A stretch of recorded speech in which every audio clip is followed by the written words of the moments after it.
शिवाय नमो नमः। ओम श्री शिव महापुराणाय नमो नमः। ओम अथ सप्तदशोऽध्यायः। महाकाल ज्योतिर्लिंग के महात्म वर्णन के क्रम में राजा चंद्रसेन तथा श्रीकर गोप का वृत्तांत सुनिए। ऋषि जी कहते हैं, महाकाल समायस्थ ज्योतिर्लिंगस्य लक्षिणा भक्तानाम महिमानाम च पुनर्वही महामते। हे महामते, भक्तजनों की रक्षा करने वाले महाकाल नाम से विराजमान ज्योतिर्लिंग के महात्म का पुनः वर्णन करिए। सूत जी कहते हैं, शृणु तादरतो विप्रा भक्त रक्षा विदायना महाकालस्य लिंगस्य महात्म्यं भक्तिवर्धनम्। उज्जयिन्यानां भूद्राजा चंद्रसेनायो महान् सर्वशास्त्रार्थ तत्वज्ञा शिवभक्तो जितेन्द्रिया। हे ब्राह्मणों, भक्तों की रक्षा करने वाले महाकाल नामक ज्योतिर्लिंग का भक्तिवर्धक महात्म आदर पूर्वक सुनिए। उज्जैनी नगर में चंद्रसेन नाम का एक महान राजा था, जो सभी शास्त्रों के तात्पर्य को तत्वतः जानने वाला शिव भक्त तथा जितेंद्रिय था। तस्या भवत सखा राज्यो मणिभद्रो गणोदुजा गिरीश गणमुख्य सर्वलोका नमस्कृता। उस राजा का मित्र महादेव के गणों में प्रमुख मणिभद्र नाम का गण था। वह समस्त लोगों द्वारा नमस्कृत था। एकदा सा गणेन्द्रो ही प्रसन्नहस्यो महामणिम मणिभद्रो ततो तस्मै चिंतामणिमुदारधि। सा वै मणि कौस्तुभवदा दोतमानो कर्म सन्निधा यातो दुष्टा सुतो वापि मंगलम यच्छति ध्रुवम।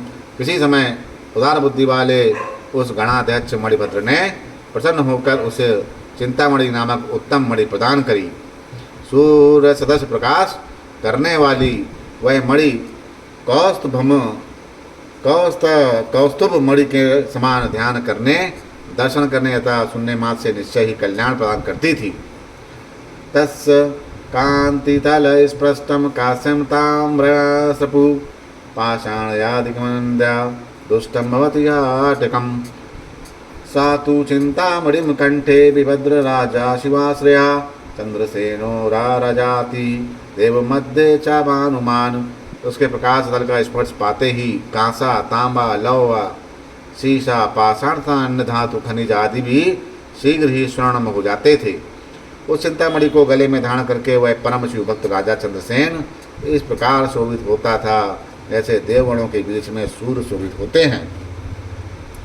सुत्वा चिंतामणिग्रीवं चंद्रसेन नपोतमं निकला चिति राजा स्तत्क्षाणो क्षुब्धो भवन। चिंतामणि से युक्त ग्रीवा वाले नृपश्रेष्ठ चंद्रसेन के विषय में सुनकर पृथ्वी के समस्त राजा उस मणि को लेने के लिए आतुर मन वाले हो गए।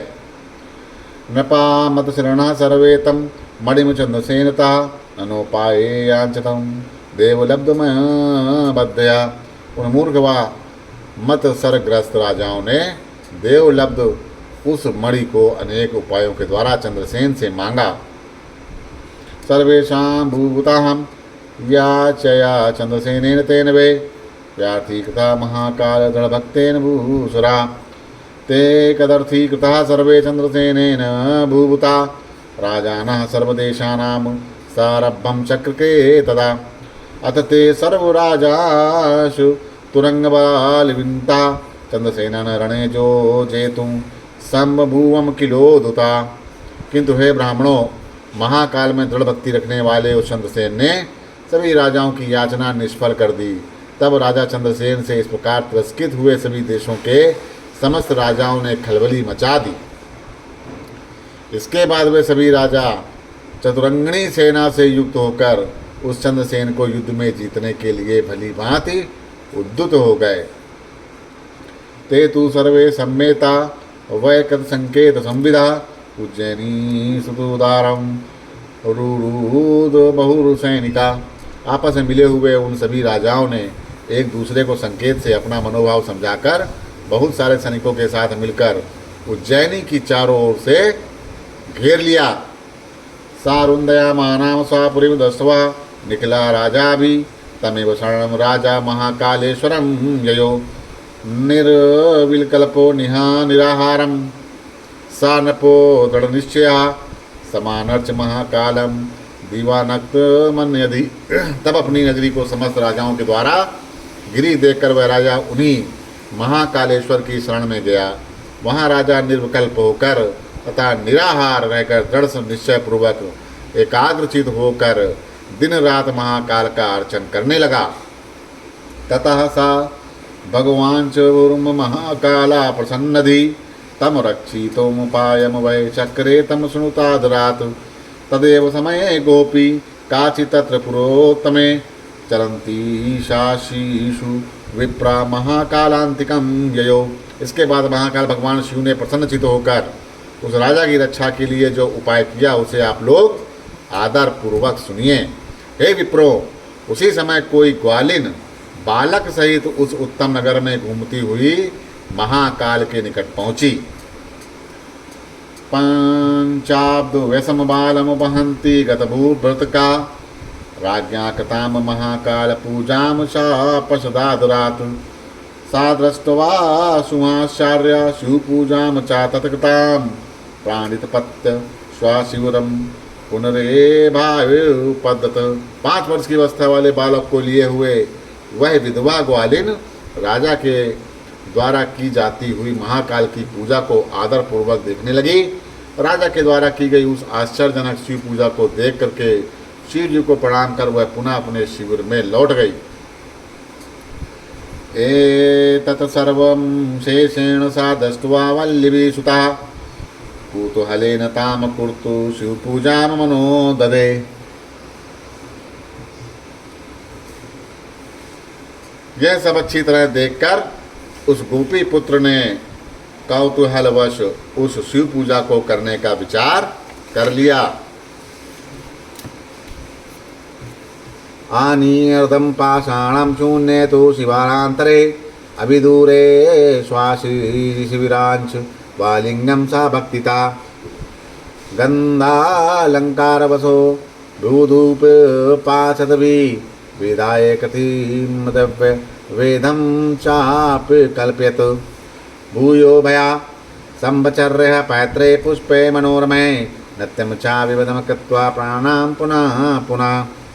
उसने अपने शिविर के सन्निकट किसी दूसरे सूने शिविर में अत्यंत मनोहर पाषाण लाकर भक्ति पूर्वक उसे स्थापित किया और गंध आभूषण वस्त्र धूप दीप अक्षत आदि कृत्रिम द्रव्यों से शिव जी का पूजन और नैवेद्य चढ़ाया।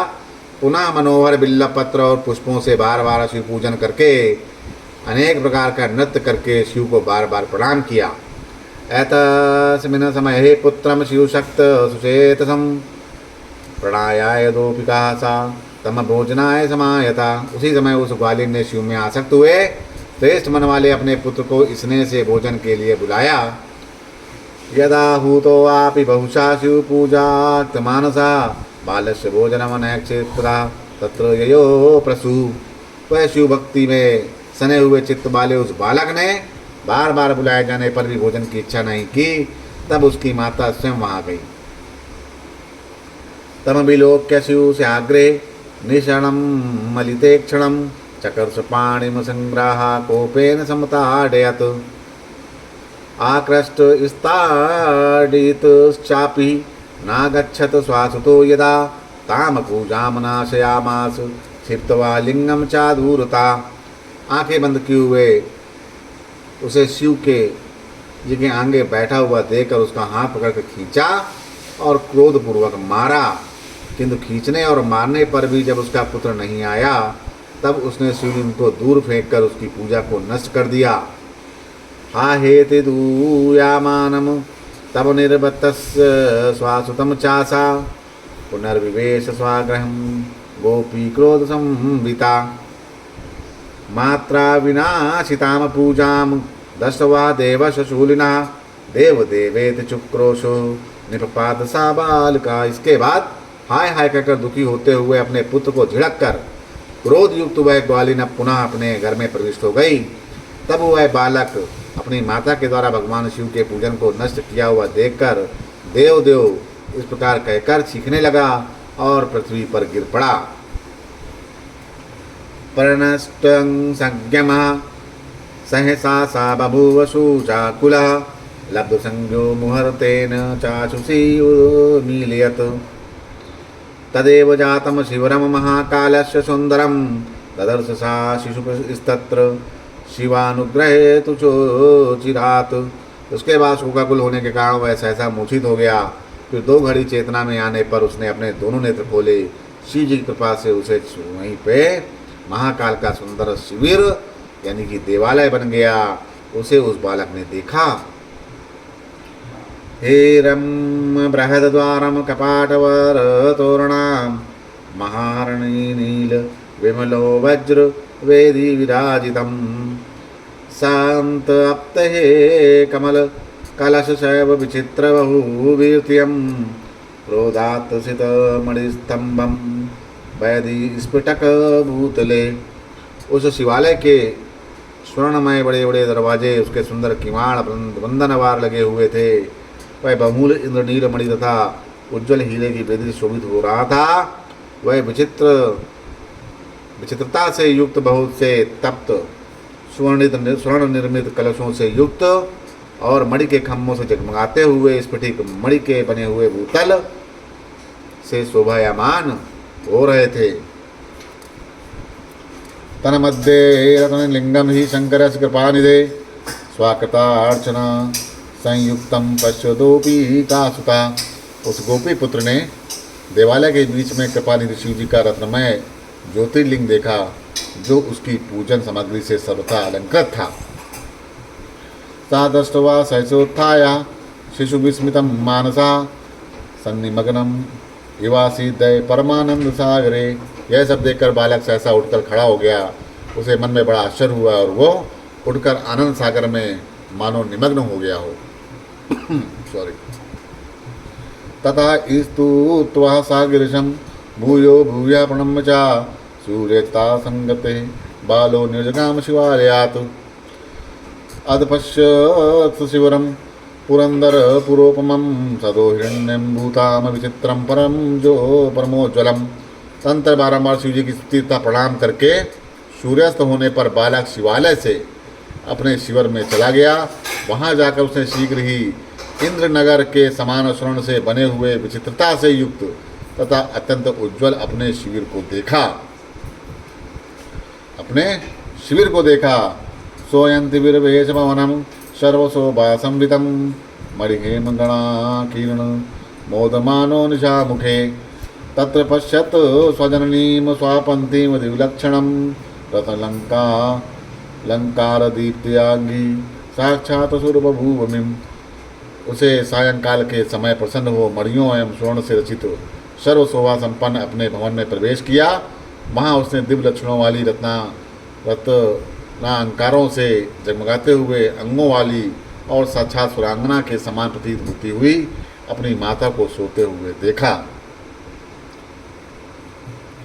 अतो सा तनयो विप्रा शिवानुग्रहे बजा भाजनम ये वेनोत्थाम पाया मास मात्रम सुख बिला सोतितादुतामालक्ष्यं पूर्व सर्वमिमा भवत महानंद सुमन्ना ही स्वासज्जे स्वासुतम चातम। हे विप्रो, इसके बाद आनंद से परिपूर्ण होकर शिव के कृपा पात्र उस बालक ने वेग पूर्वक अपनी माता को उठाया। जब वह उठी तो यह सब अपूर्व दृश्य देखकर आश्चर्यचकित होकर आनंद में निमग्न हो गई और उसने अपने पुत्र का आलिंगन किया। श्रुत्वा पुत्र मुखात सर्वं प्रसादम गिरिजापते तमुं विज्ञापयामास यो भजत निशं शिवम। सा राजा सहसागत समाप्त रीमो निशि तादर्श गोपिता का सूनो प्रभाव शिवतोषणम। तब अपने पुत्र के मुख से गिरिजापति की संपूर्ण कृपा को सुनकर उस ग्वालिन ने उस राजा को, जो निरंतर भगवान शिव का पूजन कर रहा था, सारा वृत्तांत बताया। नियम समाप्त होने के बाद राजा ने रात्र में वहां सहसा आकर शिव को प्रसन्न करने वाले गोपिका पुत्र के उत्तम प्रभाव को देखा। दृष्ट्वा महीपति सर्व तस्मात्य पुरोहिता आस्मिन् मग्नो विभूति परमानंदा सागरे। आमत्त एवं पुरोहित सहित एवं धैर्यशाली राजा ये सब देखकर परमानंद सागर में डूब गया। प्रेमणा बाष्पजलम मुञ्चम चन्द्रसेनो नपोहिसा शिवनामोचारसा प्रीत्यः परिरेभेतम् अर्वकम् महामहोत्सवस्तत्र प्रबभूवादतो दुजा महेश कीर्तनम चक्रु सर्वे चासुकव्याला। वह राजा चंद्रसेन प्रेम से आंसू बहाता हुआ और शिव नाम का उच्चारण करता हुआ प्रेम पूर्वक उस बालक का आलिंगन करने लगा। हे ब्राह्मणों, उस समय वहाँ बहुत बड़ा उत्सव हुआ। सभी लोग आनंद से विभोर हो गए, शिव जी का कीर्तन करने लगे। शिव जी का कीर्तन करने लगे। एवमुक्तदूता चारिवृक्ष महात्म दर्शनात् पौराणाम सब्रमा चैव सारात् क्षणतामगात्। इस प्रकार अतीव अद्भुत लीलाओं वाले शिव जी के महत्व को देखने से आनंद मग्न पुरवासियों की वह रात क्षण मात्र की बात बीत गई। अत प्रभाते युद्धाय पुरम संरुध्यम संसिता राजान्याश वक्त्रेभ्यः शुश्रूवुश्चरितं चातता सा ते समेताश्च राजनः सर्वे ये समागता परस्परामिति प्रोचुस्तुच्छत्वा चकिता यति। इसके बाद युद्ध के लिए नगर को घेर स्थित राजाओं के ने प्रातःकाल होते ही अपने गुप्तचरों से यह समाचार सुना। तब जो राजा वहाँ आए हुए थे वे सब यह सुनकर अत्यंत आश्चर्यचकित हो गए और एकत्रित होकर आपस में कहते हैं। तब सारे राजा एकत्रित होकर क्या कहते हैं? अयम राजा चंद्रसेना शिव भक्तो आर्तुजा पूजन्या महाकालपुर्या पतिरनाकुला ईदृशा शिवो यस्य पुर्या सन्ति शिवव्रता सा राजा चंद्रसेनयास्तु महाशंकर सेवका नूनमस्य विरोधेन शिवा क्रोधं करिष्यति क्रोधादि वयं सर्वे भविष्यामः विनष्टका तस्मादेन राज्ञा वयमिलापः कार एव हि एवं सती महेशाना करिष्यति कृपां पराम। यह कल महाकालपुरी उज्जैनी का अधीश्वर राजा चंद्रसेन शिवभक्त होने से निश्चिंत तथा दुर्जय है, जिसकी पुरी में शिशु इस प्रकार के शिवभक्त हैं। वह राजा चंद्रसेन तो महान शिवभक्त होगा। निश्चय ही इसके साथ विरोध करने से तो शिव जी क्रुद्ध हो जाएंगे और उनके क्रोध से हम सब लोग विनष्ट हो जाएंगे। इसीलिए हमें इस राजा से मेल कर लेना चाहिए। ऐसा करने पर शिव जी हम लोगों पर महती कृपा करेंगे। और सूर्य जी कहते हैं यदि निश्चित से ते भूपास्त युक्त वैरासदाशया सर्वे वाव सुप्रीता न्यास शस्त्रान पाणया। इस प्रकार निश्चय करके उन राजाओं ने वैर भाव को त्याग दिया, उनका अंतःकरण पवित्र हो गया और उन लोगों ने परम प्रसन्न होकर अपने अपने हाथों से अस्त्र शस्त्रों का त्याग कर दिया। विशुस्ते पुरी रम्या महाकलश बभूता महाकालम समाचंद्रसेना सुमोदिता ततस्ते गोपवनिता गेहम जगुन्मुरोभता प्रसन्नसन्तश्च तदाज्ञं सर्वे दिवमोदयम्। उस राजा ने महाकाल की रमपुरी में प्रवेश किया और चंद्रसेन की आज्ञा लेकर महाकाल का भलीभांति पूजन किया। इसके बाद वे सभी राजा ग्वालिन के घर गए और दिव्य तथा महान समृद्धि वाले उसके भाग की प्रशंसा करने लगे।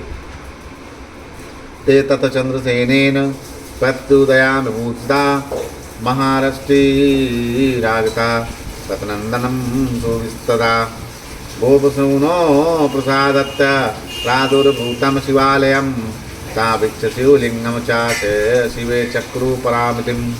चंद्रसेन के द्वारा उन राजाओं की अगवानी तथा भली भांति पूजा किए जाने के उपरांत उसके द्वारा प्रदत्त बहुमूल आश्रम बैठे हुए राजागण शिव जी की महिमा को देख के अत्यंत विस्मित तथा प्रसन्न हो गए।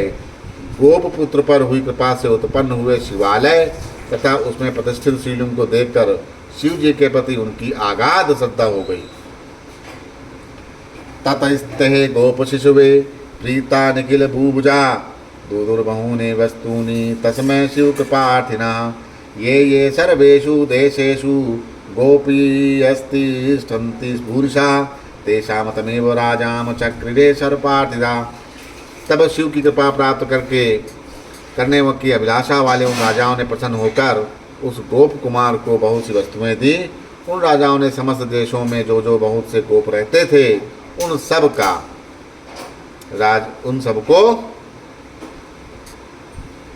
का उसे राजा बना दिया। उस गोप को सभी गोपाओं का राजा बना दिया। आथ स्मिन्तरे शैव स्त्रीदशै पूजिता प्रादुर्बभूव तेजस्वी हनुमान वानरेश्वरा। इसे भी सभी देवगणों से पूजित वानराधिपति तेजस्वी हनुमान जी वहाँ पर प्रकट हो गए। समझो। ते तस्याभिगमादेव राजनो जात संभ्रमा प्रत्युत्थाय नमस्कस्ति भक्ति नाम प्राप्त मूर्तया। हनुमान जी के प्रकट होते ही सभी राजा आश्चर्यचकित हो गए और वो उठकर भक्ति भाव में सम्मिलित होकर उन्हें प्रणाम करने लगे। तेषां मध्ये समासीना पूजिता फलवेगसुरा गोपात्मजं तमालिंगये राज्ञों विच्छेदम ब्रवीत। उन सभी के बीच विराजमान हनुमान जी उनसे पूजित हो उस गोप पुत्र का आलिंगन करके राजाओं की ओर देख कर ये कहते हैं। तब हनुमान जी बोले, सर्वे शृण्वन्तु भद्रम वो राज्ञो ये चा देहिना सते शिवं नानयात्मो गतिरस्ति शरीणाम। एवं गोपो सुतो दिष्टया शिवपूजां विलोक्य च आमंत्रणयापि सा पूज्य शिवम शिवमापवान। हे राजाओं, आप सभी लोग तथा दूसरे देहधारी भी सुने। जो भी शरीरधारी प्राणी है उसका शरणदाता शिव के अतिरिक्त अन्य कोई नहीं है। इसी प्रकार गोपपुत्र ने भाग से शिव पूजा को देखकर बिना मंत्र के ही कल्याणकारी शिव का पूजन कर करके उन्हें प्राप्त कर लिया है। ऐसा भक्तवरः शंभो गोपानाम कीर्तिवर्धनः या भुक्तुखिला भोगनन्ते मोक्ष वाप्स्यति। शिव जी का यह श्रेष्ठ भक्त गोपों की कीर्ति को बढ़ाने वाला होगा और इस लोक में संपूर्ण भोगों को भोग कर अंत में मोक्ष प्राप्त करेगा। अस्य वंशो अष्टमी भावी नंदो नाम महायशा प्राप्स्यते तस्य पुत्रत्वं कृष्णो नारायणाय स्वयं। इसके वंश की 8वीं पीढ़ी में महायशस्वी नंद नामक गोप उत्पन्न होंगे, जिनके पुत्र रूप में श्री कृष्ण नाम से एक साक्षात नारायण ही अवतीर्ण होंगे। अद प्रभति लोकस्मिन्नेष गोप कुमार का नामना श्रीकर इतु चैलोक ख्यातिम गमिष्यति। आज से यह गोप कुमार इस लोक में श्रीकर नाम से महती लोक प्रसिद्ध प्राप्त करेगा। तब सूर्य कहते हैं, एवं मुक्तांजनी सुनु शिवरूपो हरीश्वरा सर्वान् राज्ञाश्च चंद्रसेन कृपादृष्ट्या ददर्शा। अथ तस्मै श्रीकाराय गोपपुत्राय धीमते उपाधि देश सुप्रीत्या शिवचारम सुप्रियम।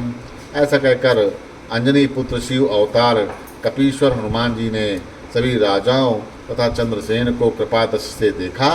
इसके बाद उन्होंने बुद्धिमान गोपपुत्र श्रीकर को प्रेम पूर्वक शिव जी को प्रिय लगने वाले शिवाचार का उपदेश दिया। हनुमानाथ सुप्रीतिता सर्वेषां पश्यतां द्विजा चंद्रसेनाम श्रीकरं च तत्रैवान्तरीयते तम सर्वे च महीपाला सहस्ता प्रतिपूजिता चंद्रसेनम समामन्त्रं प्रति जगोमूथ गतम। हे जो उसके अनंतर अति हर्षित हुए हनुमान जी सभी राजाओं चंद्रसेन तथा श्रीकर आदि के देखते ही देखते वहीं पर अंतर ध्यान हो गए। इसके बाद चंद्रसेन के द्वारा सतगत हो प्रसन्न हुए सभी राजा उनसे आज्ञा लेकर अपने अपने स्थान को चले गए। श्रीकरो वापि महातेजा उदिष्टो हनुमता ब्रह्माण्य सह धर्म जाके शंभो समर्मयम्। चंद्रसेनो महाराजा श्रीकरो गोपबालका उवापि परप्रीत्या महाकालं चावेजितु। परम तेजस्वी श्रीकर श्री हनुमान जी से उपदेश पाकर धर्मज्ञ ब्राह्मणों के साथ शिव पूजन करने लगा। इस प्रकार महाराज चंद्रसेन तथा गोपपुत्र श्रीकर दोनों ही बड़ी प्रीति से महाकाल की उपासना करने लगे। महाकाल की उपासना करने लगे। कालेन श्रीकरा सोवापि चंद्रसेनस्य भूपिति समाराध्य महाकालम वेजतु परम पदम। कुछ समय के बाद वह श्रीकर तथा राजा चंद्रसेन भी महाकाल की आराधना करके परम पद को प्राप्त हुए। एवं विदो महाकाला शिवलिंगा नामगति सर्वदा दुष्टहंता च शंकरो भक्तवत्सला। इस प्रकार महाकाल नामक ज्योतिर्लिंग सज्जनों को शुभ गति देने वाला, सभी दुष्टों का वध करने वाला, कल्याणकारी तथा भक्तों के ऊपर दया करने वाला है। इदं पवित्रम परमं रहस्यम सर्वसौख्यदम आख्यानम कथितम सर्वज्ञ शिवभक्ति विवृधनम। हे द्विजों, मैंने अत्यंत पवित्र, गोपनीय और सभी प्रकार के सुखों को देने वाले, स्वर्ग को प्रदान करने वाले तथा शिव में भक्ति को बढ़ाने वाले इस आख्यान का वर्णन कर दिया है। इति श्री शिव महापुराणे चतुर्थया कोटरूप संहितायां महाकाल ज्योतिर्लिंग महात्म वर्णनम नाम सप्तदशोऽध्याया। इस प्रकार श्री शिव महापुराण के अंतर्गत चतुर्थ कोट संहिता में महाकाल ज्योतिर्लिंग महात्म का वर्णन नामक 17वां अध्याय पूर्ण हुआ। बोलो श्री शंकर भगवान की जय।